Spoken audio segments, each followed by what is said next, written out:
नमस्कार, मैं हूं आयुष त्रिपाठी और देश की बात में आपका स्वागत है। आज आपको अमेरिका के स्कूलों में लेकर चलेंगे, जहां टीचर्स को भी क्लासरूम्स में गन्स यानी बंदूकें ले जाने की इजाजत होगी।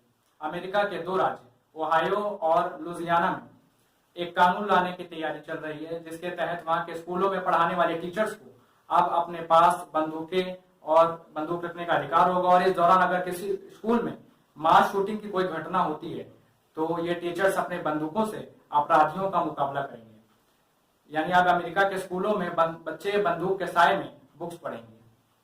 अमेरिका में इस समय टेक्सास समेत कुल 28 राज्य ऐसे हैं जहां एक पायलट प्रोजेक्ट के तहत कई स्कूलों में पहले से ही टीचर्स अपने साथ गन्स लेकर जाते हैं और इन शिक्षकों को हथियार चलाने की ट्रेनिंग भी वहां सरकारें दे रही हैं और दे चुकी हैं कईयों को। लेकिन अब इस प्रोजेक्ट को कानून का रूप दिया जा रहा है। अमेरिका दुनिया का शायद इकलौता ऐसा देश होगा जहां बच्चों के साथ शिक्षक भी अब स्कूल में गन्स लेकर जाएंगे। जैसे अमेरिका का एक मशहूर रॉक बैंड है जिसका नाम है गन्स एंड रोजेस, लेकिन अब इस कानून के बाद अमेरिका में गन्स एंड बुक्स का कल्चर आ जाएगा, यानी बुक्स और गन्स अब एक साथ। स्कूलों में शिक्षकों को हथियार देने का यह आइडिया पहली बार पूर्व राष्ट्रपति अमेरिका के डोनाल्ड ट्रंप को आया था। वर्ष 2018 में उन्होंने कहा था कि अमेरिका में गन कल्चर को अगर तभी रोका जा सकता है जब ये हथियार बुरे लोगों से लेकर अच्छे लोगों को हाथों में दे दिया जाए। और हैरानी की बात यह है कि अमेरिका के बहुत सारे लोग इस बात को सही में मानते हैं। भारत की बात करें तो हमारा देश एक ऐसा देश है जहां गुरु शिष्य की एक लंबी परंपरा रही है। हमारे देश में गुरु को भगवान का दर्जा दिया गया है और भारत वो देश है जहां एकलव्य जैसे छात्र हुए हैं जिन्होंने गुरु दक्षिणा में अपना अंगूठा काट कर दे दिया है, अपने गुरु को दे दिया है। लेकिन अमेरिका में ऐसा नहीं है। अमेरिका में अगर किसी छात्र को गुरु दक्षिणा देनी पड़ी तो शायद गुरु दक्षिणा में वो अपने गुरु को बहुत सारी बुलेट्स या फिर a concealed gun on them. They'd go for special training and they would be there, and you would no longer have a gun-free zone. Gun-free zone to a maniac, because they're all cowards. An attack has lasted on average about 3 minutes. It takes 5 to 8 minutes for responders, for the police to come in. So the attack is over. If you had a teacher who was adept at firearms, they could very well end the attack very quickly. As part of a comprehensive school safety plan, it's time to finally allow highly trained teachers to safely and discreetly concealed carry. Let them concealed carry.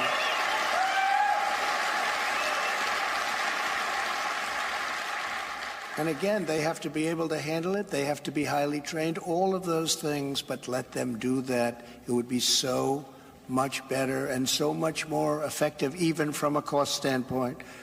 We cannot have that, because if somebody goes into that building, all of those innocent people will be taken out, will be killed, will be tortured. Bad things will happen. Have to get rid of it. As the age-old saying goes, the only way to stop a bad guy with a gun is a good guy with a gun. Have you ever heard that? No, you've never heard that. According to new data just released by the Center for Disease Control and Prevention, guns are the #1 killer of children in the United States of America. The #1 killer. More than car accidents, more than cancer. Over the last 2 decades, more school-age children have died from guns than on-duty police officers and active-duty military combined. Think about that. More kids than on-duty cops killed by guns.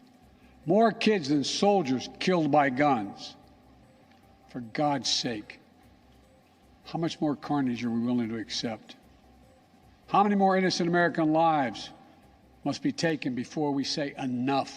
America के पूर्व राष्ट्रपति की बात आपको सुनाई, America के जो अभी राष्ट्रपति हैं जो बाइडेन, उनकी बात आपको सुनाई। ये बात हम क्यों कह रहे हैं? इसलिए क्योंकि अमेरिका के टेक्सास में अभी 24 मई को ही एक ऐसी ही मास शूटिंग की घटना हुई थी जिसमें 11 साल के कम उम्र के 19 स्कूली बच्चे मारे गए थे और उनकी हत्या करने वाला भी एक 17 साल का युवा था और उसने बंदूक लेकर स्कूल में गया और 19 छोटे छोटे बच्चों को मार डाला। अब आप सोचिए, इस सब के बावजूद अमेरिका अपने यहाँ गन कल्चर को खत्म करने के लिए तैयार नहीं है। समझने वाली बात यह है कि अमेरिका हिंसा को रोकने के लिए हिंसा का ही सहारा ले रहा है। वो गन कल्चर को गन के सहारे ही खत्म करना चाहता है, जो बिल्कुल ना तो सही है और ना ही मुमकिन है। लेकिन आज अमेरिका चाहे तो कनाडा से सीख सकता है। कनाडा में ऐसी मास शूटिंग की घटनाओं को रोकने के लिए एक नया बिल आया है, जिसके तहत वहां हैंड गन्स की बिक्री पर रोक लगा दी गई है। और वहां की सरकारों ने कहा है कि वो इस साल के अंत तक एक ऐसा अभियान शुरू करेंगे जिसके तहत सरकार आम लोगों से उनकी गन्स अच्छी कीमत देकर वापस खरीद लेगी और इससे वहां हथियारों की संख्या कम की जा सकेगी और मास शूटिंग की घटनाओं को भी रोका जा सकेगा। लेकिन बड़ी बात यह है कि अमेरिका के पास दुनिया की सबसे बड़ी सेना है। अमेरिका आज कहता है कि उसके पास शानदार पुलिस है, शानदार सुरक्षा व्यवस्था है। तो ये फिर कैसी सुरक्षा व्यवस्था है कि अमेरिका की, जो अपने नागरिकों की ही सुरक्षा नहीं कर सकती? अमेरिका के पास तो सब कुछ है, उसके पास पैसा है, उसके पास दुनिया के सबसे बड़े हथियार हैं, बेहतरीन पुलिस सुरक्षा एजेंसियां हैं, इंटेलिजेंस एजेंसियां हैं, सेना है, फिर वो अपने नागरिकों का सुरक्षा क्यों नहीं कर पाती? और इसलिए आज हम कहेंगे कि अमेरिका के लिए इतना सब दिमाग लगाने के बजाय सिर्फ उन्हें इतना करना है, उनके राष्ट्रपति को, कि बंदूकों पर बैन लगा देना है कि अब से कोई भी नागरिक बंदूक नहीं खरीद पाएगा दुकानों से। सिर्फ इतना करना है और वह यही काम नहीं कर पा रहे हैं। अमेरिका में पहले से ही हर 100 लोगों पर 120 बंदूकें हैं। सोचिए, हर 100 व्यक्तियों पर 120 बंदूकें। लेकिन इसके बावजूद अब वो वहां स्कूल टीचरों को भी हथियार देंगे। इससे गन कल्चर खत्म नहीं होगा, इससे गन्स की बिक्री और ज्यादा बढ़ेगी और ये अमेरिका की एक बहुत बड़ी बेवकूफी है। तो चलिए आज के लिए बस इतना ही। मिलते हैं आपसे जल्दी, तब तक के लिए खुश रहिए, सुरक्षित रहिए। नमस्कार।